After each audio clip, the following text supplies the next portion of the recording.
Do you remember when you got the call and when you received the information that Athena had gone missing? Do you remember that time? I do.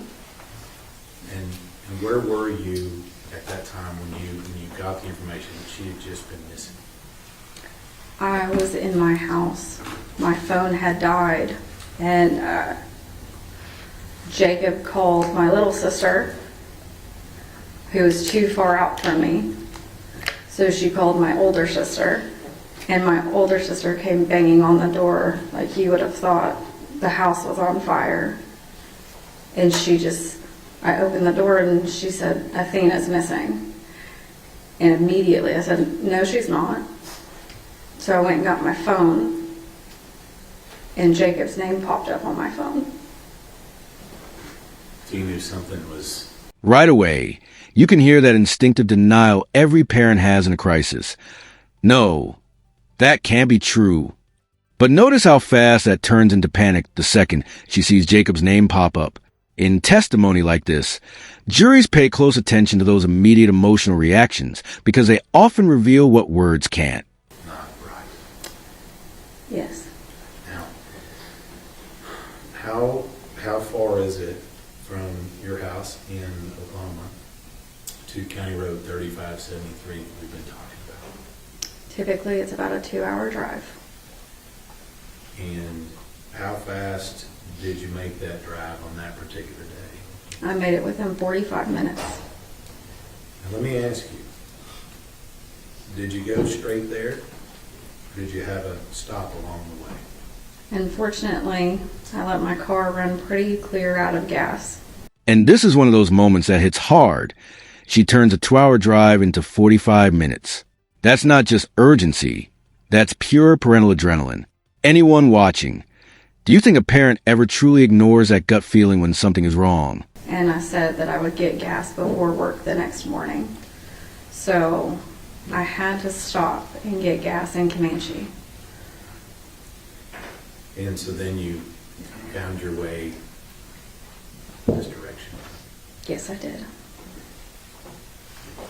Some people will say that moms know when things happen. Would you agree with that? Yes. How do you know something wasn't right?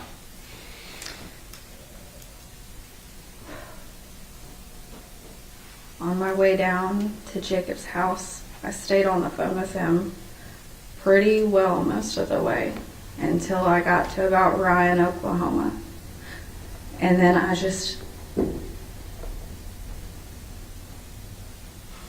it felt like I was dying. I couldn't breathe, but I knew I had to keep going. I almost tapped the brakes because I thought I was having a heart attack. But I just told myself that if I kept going, it would be okay and I would find her. So long as Mama can get there, it's going to be okay. Yeah. You get there, Athena's still missing. Quick legal note here. Officers keeping her in the Jeep may sound harsh, but preserving scent trails for search dogs is standard procedure in missing person investigations. It's a brutal reality. Sometimes helping means being forced to stand still while your entire world is collapsing. Yeah. What do you do in that time period between when she's missing and when we and then we find out what happened?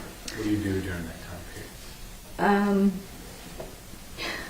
When I got there, an officer asked me who I was. I told him I was Athena's mom.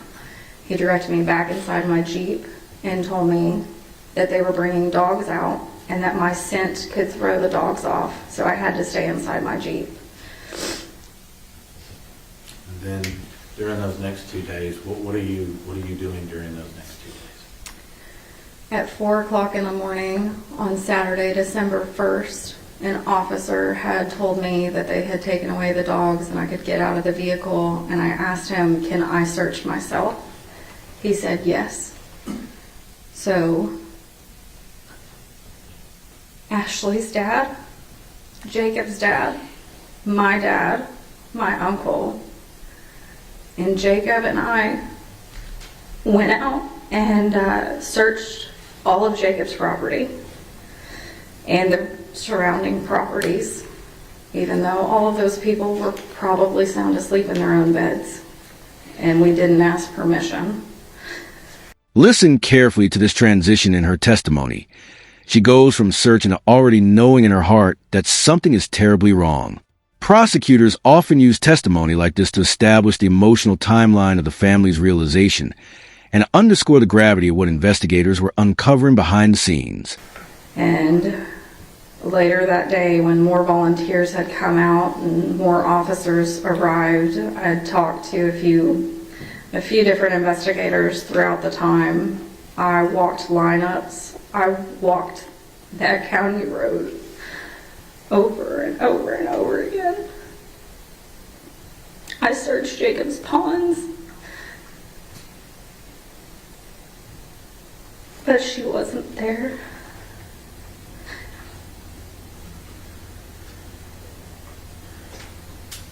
And I'm not from that county, so I didn't know where else to go. And I didn't know. That line, "I knew it was him," lands like a thunderclap in the courtroom, whether you agree or disagree with her conclusion in that moment. Statements like this can have enormous emotional impact on a jury because they capture the instant grief turns into accusation. Where else to look? I just knew she wasn't there.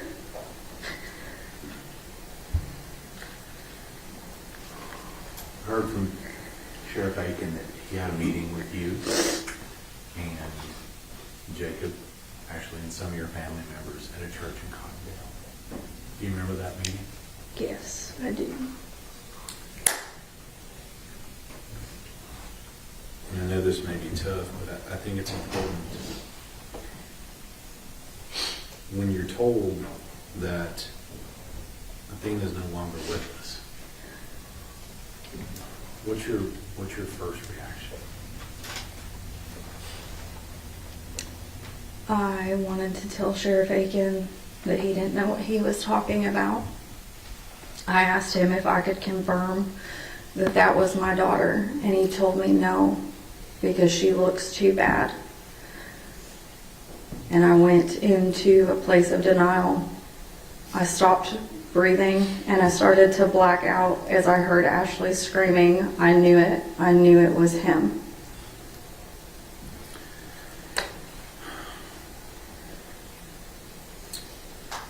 At some point, you got to be a mom again, don't you?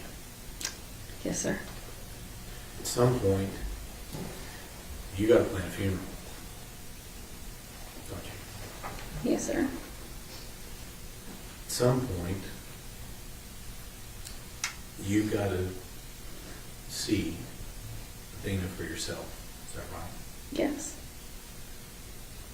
Did that happen? Yes. On Tuesday, December 6th of 2022, I was allowed to see Athena for the first time. I went in about an hour before I'd actually told Jacob. This may be one of the most devastating parts of the testimony.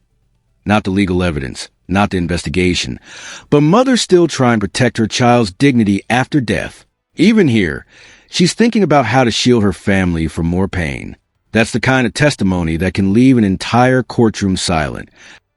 To show up because I didn't know what she would look like, and I didn't know how bad it would be, and I didn't want him to see our daughter like that. So I went in around 8 in the morning with just my dad.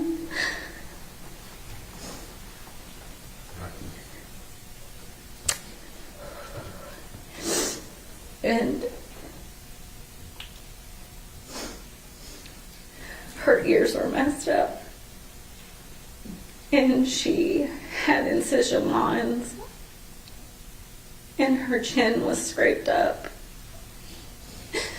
And so we put her in a hospital gown because I didn't have clothes for her, and she was naked. And I searched her body looking for any reason that that wasn't my baby. And then we did her makeup so Jacob wouldn't have to see the discoloration and how bad it was.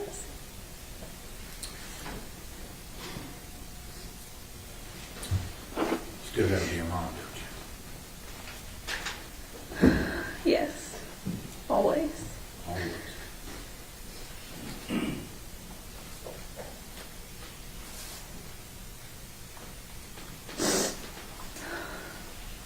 I'm gonna make a guess that Athena didn't stay in that little gown very long, did she? No, she did not.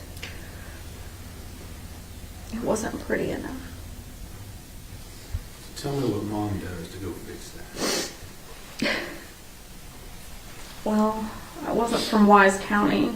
I didn't know where to go or what to do, and I couldn't sleep. So I wandered around Walmart until I found a few dresses to pick from, and I wanted to make sure that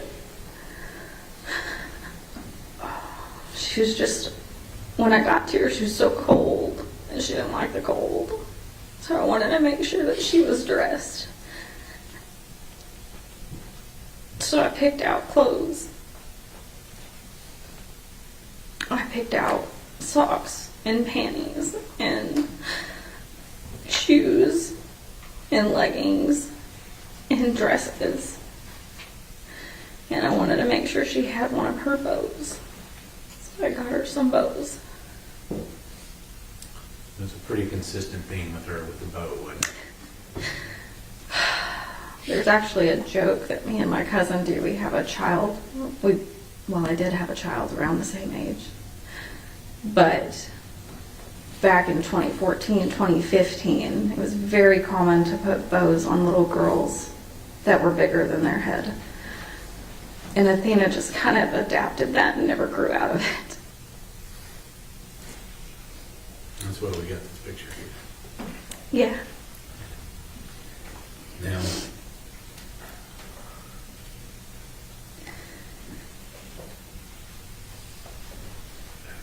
do you have another daughter? I do. And what's the age difference between your other daughter and Athena? 4 years and 7 months.